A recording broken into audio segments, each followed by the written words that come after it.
കൊൽക്കത്തയിൽ വനിതാ ഡോക്ടറുടെ കൊലപാതകമുണ്ടായതിനു ശേഷമുള്ള പ്രതിഷേധം അത് ഇരമ്പുകയാണ്. തുടർന്നുള്ള അക്രമങ്ങളിലും പ്രതിഷേധം ശക്തമാക്കുന്നു ഡോക്ടർമാർ. കേന്ദ്ര സർക്കാർ സ്ഥാപനമായ ശ്രീ ചിത്ര ഇൻസ്റ്റിറ്റ്യൂട്ട് ഓഫ് മെഡിക്കൽ സയൻസസിലെ ഡോക്ടർമാരടക്കം സംസ്ഥാനത്തെ മെഡിക്കൽ കോളേജുകളിലെ യുവ ഡോക്ടർമാർ നാളെ ഡ്യൂട്ടി ബഹിഷ്കരിച്ച് പ്രതിഷേധിക്കും. സർക്കാർ ആശുപത്രി ഡോക്ടർമാർ നാളെ കരിദിനം ആചരിക്കും. വിവരങ്ങളുമായി തിരുവനന്തപുരത്ത് നിന്ന് ഉമേഷ് ബാലകൃഷ്ണൻ നമുക്കൊപ്പം ചേരുന്നു. Good evening Umesh. കൊൽക്കത്തയിൽ ഉണ്ടായ സംഭവം, അതിന്മേലുള്ള പ്രതിഷേധം ഇരമ്പുന്നതാണ് നമ്മൾ രാത്രി മുതൽ കണ്ടത്. ഇപ്പോൾ കേരളത്തിൽ അതെങ്ങനെയാണ് പ്രതിഫലിക്കാൻ പോകുന്നത്?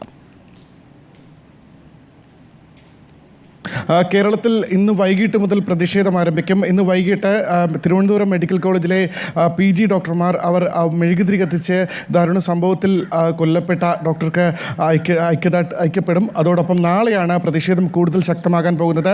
നാളെ PG ഡോക്ടർമാർ, സംസ്ഥാനത്തെ മെഡിക്കൽ കോളേജുകളിലെ PG ഡോക്ടർമാർ നാളെ ഡ്യൂട്ടി ഒഴിവാക്കിക്കൊണ്ട് പ്രതിഷേധം നടത്തും. അതിൽ പ്രത്യേകിച്ച് ശ്രദ്ധിക്കേണ്ടത് കാഷ്വാലിറ്റി ഡ്യൂട്ടി, ഒപ്പം അടിയന്തര ശസ്ത്രക്രിയ ഡ്യൂട്ടി എന്നിവയുണ്ടാകും. മറ്റ് OP ഡ്യൂട്ടി, വാർഡ് ഡ്യൂട്ടി എന്നിവയൊന്നും നാളെ ഉണ്ടാകില്ല.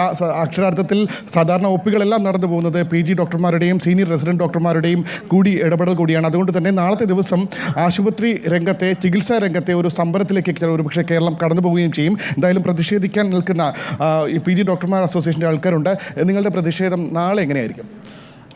നാളത്തെ കാര്യം ഞാൻ കുറച്ചും കൂടി എങ്ങനെയായിരിക്കും പ്രൊട്ടസ്റ്റ് എന്നുള്ള രീതിയിൽ പ്ലാൻ ചെയ്യാനുണ്ട്. നാളെ ഇപ്പോൾ നമ്മൾ ഉദ്ദേശിക്കുന്നത് 9 മണിയാകുമ്പോഴേക്കും ഒരു പ്രതിഷേധ പ്രകടനം ഉണ്ടാവും. പ്രതിഷേധ പ്രകടനത്തിൻ്റെ റൂട്ട് എങ്ങനെയാണെന്നുള്ള കാര്യത്തിൽ ഇനി നമ്മൾ ഡിസൈഡ് ചെയ്യാനുണ്ട്. നമ്മളോടൊപ്പം RCCയിലെയും ശ്രീ ചിത്ര മെഡിക്കൽ കോളേജിലെയും റെസിഡന്റ് ഡോക്ടേഴ്സും കൂടി പാർട്ടിസിപ്പേറ്റ് ചെയ്യുന്നതായിരിക്കും. എങ്ങനെയാണ് വിഷയത്തോട് ഐക്യപ്പെടുക എന്ന് പറഞ്ഞാൽ ഇതൊരു ഡോക്ടർമാരുടെ ഇഷ്യൂ ആണ് എന്നുള്ള രീതിയിൽ പ്രൊജക്റ്റ് ചെയ്യാൻ ഞങ്ങൾ ആഗ്രഹിക്കുന്നില്ല. പകരം ജോലിക്ക് പോയ ഒരു സ്ത്രീ ജോലി സ്ഥലത്ത് വെച്ച് ആക്രമിക്കപ്പെടുകയാണ് ഏറ്റവും മൃഗീയമായിട്ടുള്ള രീതിയിൽ.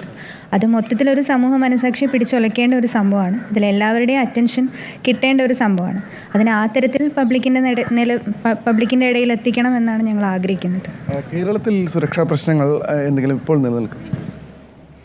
കേരളത്തിൽ അന്ന് വന്ദനാദാസിൻ്റെ സംഭവത്തിന് ശേഷം നമ്മുടെ ഗവൺമെൻറ് കുറേ സ്റ്റെപ്സ് എടുത്തിട്ടുണ്ടായിരുന്നു ഡോക്ടർമാരുടെ സുരക്ഷ കുറച്ചുകൂടെ നന്നായിട്ട് ഉറപ്പുവരുത്താനായിട്ട്. എന്നിരുന്നാലും പലയിടത്തും ഇപ്പോഴും ഡോക്ടർമാർക്ക് പ്രോപ്പർലി റെസ്റ്റ് വാഗ്ദാനം ചെയ്തതൊന്നും കൃത്യമായി നടന്നില്ല. വാഗ്ദാനം ചെയ്തതെന്നല്ല, നമ്മൾ പൂർണ്ണമായുള്ളൊരു സുരക്ഷയാണല്ലോ നമ്മൾ ഉറപ്പ് വരുത്തേണ്ടത് നമ്മുടെ കൂടെ വർക്ക് ചെയ്യുന്നവർക്ക് വേണ്ടിയിട്ട്, എസ്പെഷ്യലി സ്ത്രീജനങ്ങൾക്ക്. പല സ്ഥലത്തും എപ്പോഴും ഡോക്ടർമാർക്ക് രാത്രി റെസ്റ്റ് എടുക്കാൻ റൂമില്ലാത്തൊരവസ്ഥ പല മെഡിക്കൽ കോളേജുകളിൽ ഇപ്പോഴും ഉണ്ട്. അപ്പോൾ ആ ഇഷ്യൂസ് എല്ലാം കുറച്ചുകൂടെ തീവ്രതയോടെ നോക്കിക്കണ്ട് ഒരു സൊല്യൂഷൻ എത്തണമെന്നുള്ളതാണ്. എന്തായാലും നാളെ സർക്കാർ ഡോക്ടർമാരും പ്രതിഷേധത്തിലാണ്. സർക്കാർ ഡോക്ടർമാരുടെ സംഘടനയായ KGMOA നാളെ കരിദിനം ആചരിക്കുന്നുണ്ട്. 18-ാം തീയതി മുതൽ 31-ാം തീയതി വരെ ആശുപത്രി ജീവനക്കാർക്കുള്ള സുരക്ഷാ ക്യാമ്പയിനായും KGMOA ആചരിക്കാൻ തീരുമാനിച്ചിട്ടുണ്ട്. സുജയ. ഉമേഷ് ബാലകൃഷ്ണനാണ് തിരുവനന്തപുരത്ത് നിന്ന് വിവരങ്ങളുമായി നമുക്കൊപ്പം ചേർന്നത്.